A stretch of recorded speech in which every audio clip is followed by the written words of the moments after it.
friends, and welcome back to 155 Books. My name is Shannon, and today I'm going to be sharing with you all of the books that I am currently reading, and this includes books I've actually started reading ages ago and I've put back on my shelves to read the rest of at a later date. So the video I actually had planned for today was my November and December bi-monthly TBR video. However, because I've been in a bit of a reading slump, I decided to momentarily just let go of my TBRs and my TBR videos and to just allow myself to mood read and pick up whatever book I want from my shelves. And that has actually worked, because in the last 2 days I've selected 2 books from my bookshelves and started reading them, and I've got my reading mojo back, and now I'm excited about reading again. So that's another reason why today I wanted to share with you the books I'm currently reading. But first and foremost, I'm going to get into the books that I started reading ages ago and just haven't continued with, and I've kind of put them back on my shelf, like I say, to continue at a later date. And I thought it would just be fun to mention them in this video to hold myself accountable to finish them off at some point. So the first one I have got is Bygone Badass Broads, The 52 Forgotten Women Who Changed the World by Mackenzie Lee, and I've had this one for quite a while, and it's really beautifully illustrated,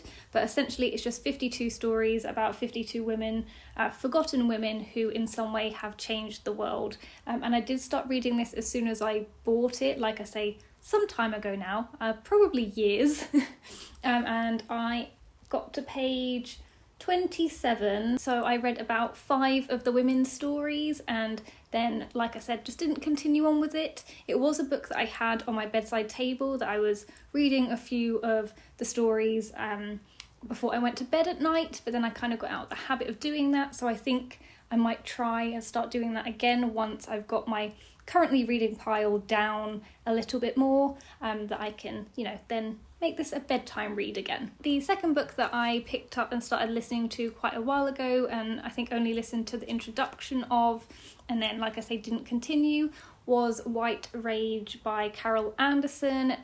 This is the unspoken truth of our racial divide, but it's about American Black history, and of course about structural racism in the USA or America.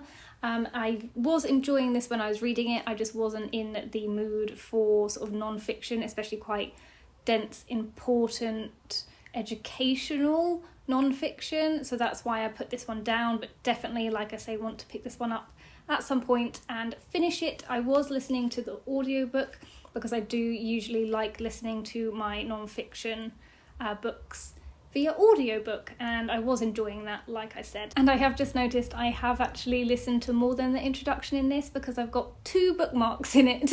So one at the end of the introduction and one at the end of part 1. So I have read to about page 38, which isn't actually that much. But now this next book, it's actually ridiculous. I kind of was unsure about whether I was going to mention it in this video or not. But the other book that I started, again, some time ago, I think it was this time last year, and it was a reread, and it's so that I can finally finish rereading this, because I don't remember reading it the first time I did read it, because it was in my first year of university, which was years ago, to continue on with this author's other series. But the book I'm talking about is City of Heavenly Fire by Cassandra Clare. So when I did pick this up to reread it, I remember speeding through it. They are very quick reads despite it being humongous. So I'm on page 174, but I do believe I got further than that. I got to chapter 9, so which was 196. So nearly 200 pages. But the next time I went to read it from page 196, something had just happened in the previous chapter that I'd already forgotten. So I moved my bookmark like 1 chapter backwards. So essentially I'm rereading this, but I'm also going backwards at the same time. And by the time I do sit down to reread this again, I'm going to have to reread it from the beginning, because again, it's been so long since I picked it up to reread it that I don't really remember what has happened and what is going on. So yes, I don't know if I'm ever going to finish rereading this, and if I'm ever going to be able to continue on and read the rest of Cassandra Clare's books, because Cassandra Clare writes books at a fast pace that I read them. So yes, I don't really know what to do with this one. I clearly do not have it in my heart to give up on rereading this series or give up on Cassandra Clare's books, because I do enjoy them.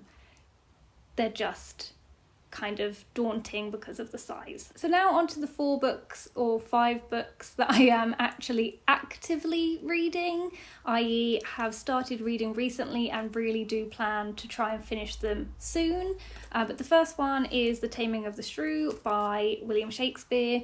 Yes, I have got stuck with my Shakespeare reading challenge. I'm trying to read the entire works of Shakespeare in chronological order before I turn 30. I've read the first one, got to the second one being The Taming of the Shrew, and have hit a massive stump because I'm really not enjoying this. So I'm on page 36 of it's probably about 110 pages long, and I just can't make myself read it because I'm so bored and not enjoying it, and I don't really know what to do. I could watch an adaptation. That's probably what I'm going to have to do because, yes, can't make myself sit down and read this. So the next 2 books are by the same author. Weirdly, they've both been on my TBR or my bookshelf for a really long time, and then suddenly I get the urge to read both of them at the same time in the same month, out of nowhere, without any plans to do so. So yeah, I don't really know what's happening with me and my reading at the moment. I'm just very confused. But the first one is The Emperor's Babe by Bernardine Evaristo. So I initially picked this one up to read and finish during the autumn mixtape readathon. It wasn't on my TBR for that readathon. You see, I don't know, me and my mood reading, I don't know what is happening.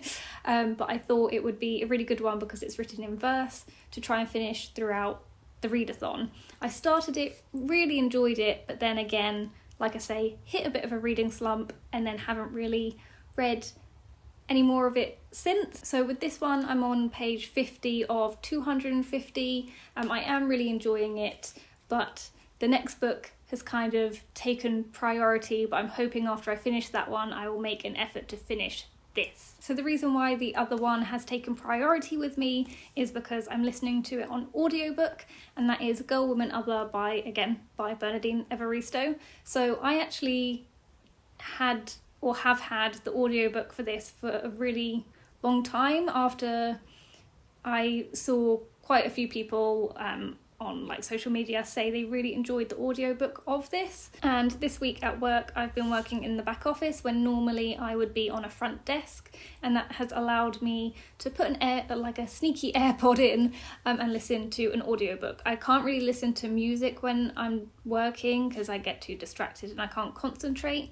but I feel like an audiobook is weirdly helps me concentrate even though you're like listening to the story. So I thought, what audiobooks have I got? I saw this one and I was like, yes, you know what? I think I'm really in the mood for this. And immediately, straight away, after listening to about 30 seconds of it, I was obsessed. So I started it today and I've already listened to about an hour and a half of it. I'm on page 67.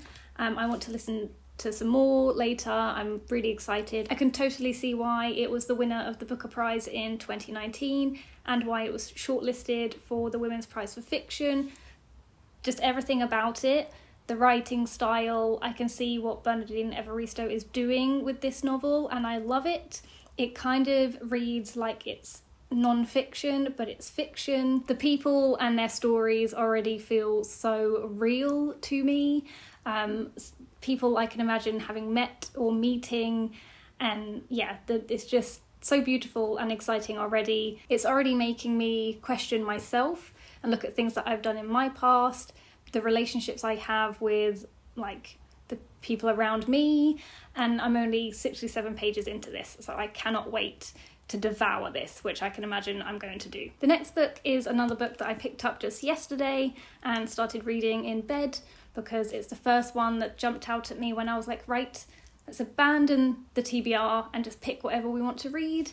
But I finally picked up Death Note Book 5, which has got volumes 9 and 10 in it. What's strange about the Death Note series to me is that there's long periods of time between me reading each volume, but I always remember what has happened. You don't have to kind of remember. You can get straight back into the story and be like, oh yeah, I remember all of this has happened, which, you know, is actually kind of enjoyable. But it's one of the reasons why I also haven't read them all very quickly, is because I'm always sat there thinking, oh, but I don't remember anything that happened. But as soon as I pick it up, I do remember. Another reason why I decided to pick this one up is obviously because it's manga and they're very, very quick to read. So I'm on page like 90 of this already, and I feel like the story of Death Note always grabs me and I just want to know what's happening,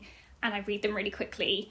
And I'm kind of excited but nervous at the fact that there's only one book left after this one, so only 2 more volumes. And then what am I going to do when I have no more Death Note? I don't know. And the last book is a book that I mention in almost every video because yes, I'm still reading it, but it's because I'm enjoying it so much, I don't want to speed through it. I'm annotating it, it's non-fiction, it's dense, I'm making notes, so that's why it's taken me a long time.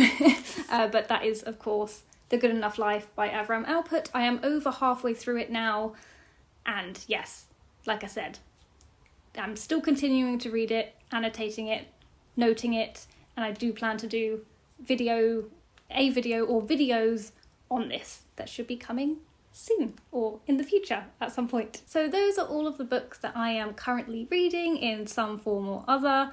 I hope you guys enjoyed this video. It's a little bit different to what I would normally do, but I'm excited. I'm excited about the books. It's got me excited about filming and talking about books, and I hope you're excited too.